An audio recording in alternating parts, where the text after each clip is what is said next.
দেখবে কিছু কিছু ছেলে আছে যারা সবসময় মেয়েদেরকে ব্লেম করতে থাকে যে মেয়েরা নাকি বেশি চিট করে, মেয়েদের নাকি চিট করার প্রবণতাটা বেশি। তাদেরকে আমি বলতে চাই, ভাই কোনোদিন কোনো মেয়ের ফোন চেক করে দেখেছো যে তার বয়ফ্রেন্ডের ফেসবুক ইনস্টাগ্রাম লগইন আছে? না তো।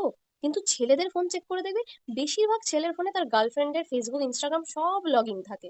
তাহলে এই যে কথাগুলো বলছো, এগুলো নেসেসারি না আননেসেসারি?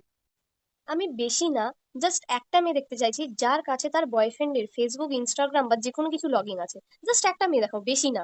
তোমাদের কাছে কিন্তু তোমাদের গার্লফ্রেন্ডের সবকিছু থাকে, কিন্তু তোমরা তোমাদের কোনো প্রাইভেসি তোমাদের গার্লফ্রেন্ডদেরকে দাও না। এদিকে বাইরের মেয়েদের সাথে নিজেরা গল্প করে বেড়াও, আবার গার্লফ্রেন্ডকে এসে চোখ রাঙাও যে তুমি অন্য কোনো ছেলের সাথে কথা বলছো না তো। আরে ভাই, সে বলবেটা কি করে? তোর কাছে তোর তার ফেসবুক ইনস্টাগ্রাম সবকিছু লগ ইন আছে, হ্যাঁ। ছেলেদের একটা বেসিক প্রবলেম কি জানো তো?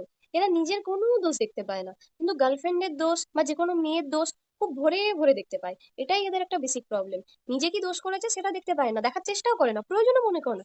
কিন্তু কোনো মেয়ে কি করলো, নিজের গার্লফ্রেন্ড কি করলো, খুব ভালোভাবে দেখতে পায় আর খুব ভালোভাবে ব্লেম করতে পারে।